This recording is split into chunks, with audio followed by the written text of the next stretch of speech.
In the previous lesson, we saw there was a lot of options for different input types for allowing users to input data into a form field.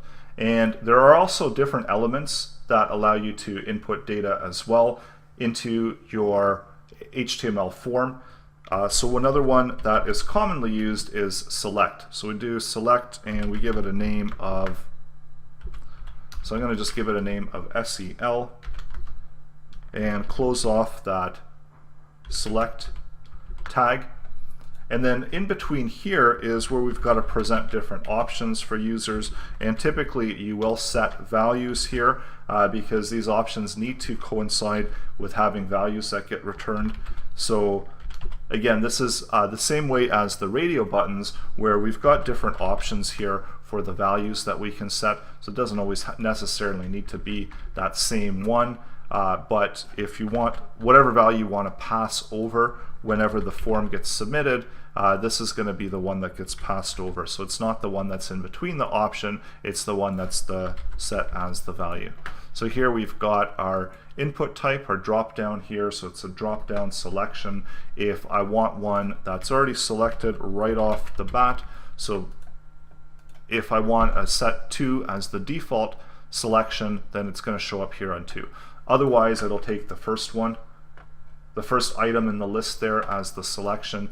And lastly, another really popular element in HTML forms is the text area. So this is actually going to work differently than the rest of the form inputs because we've got an opening and closing area, and the content in here is what the user adds. So they have the ability to actually get to that content that's in there. And here we can specify, just like any other one, we can specify a name for it, so message. And we also have some additional attributes to specify as well. So we can specify the number of rows. So we can essentially set the size of it.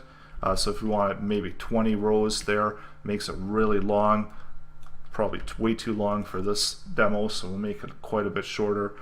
Columns. Now we can set the width of it, so maybe let's set 50 columns wide, and it gives us a really nice wide form. And then of course whatever information is already between the text areas, this gets presented to the user to access and use.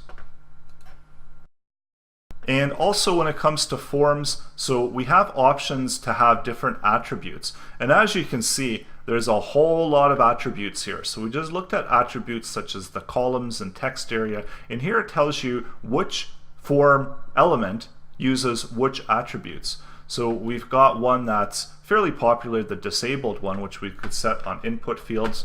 So let's pop back into our form, and let's say we want to disable one. This one, we can set the attribute of disabled. And what we see now, you can't actually enter data into there. So these are a lot of different attributes that you can set. You can set max lengths, so the maximum number of characters that are allowed in the element, and a whole lot of information. The required is another really popular one because the required makes that pop-up box when you try to submit the form. So if I put my file as required and save that, and if I try to submit it, it gets this little pop-up here, so please select a file. So that's another really useful now one that was brought in with HTML5. We've also got the selected we looked at. We can just simply go through here, and there's just a lot of different ones. So we use value fairly often. Form, we can set the target of where we're located. So these are a lot of the ones that we've already looked at, and there's really is quite a lot of other ones that you can add in. So you've got your autocomplete, autofocus, and so on. When you are creating your form, take some time to plan it out.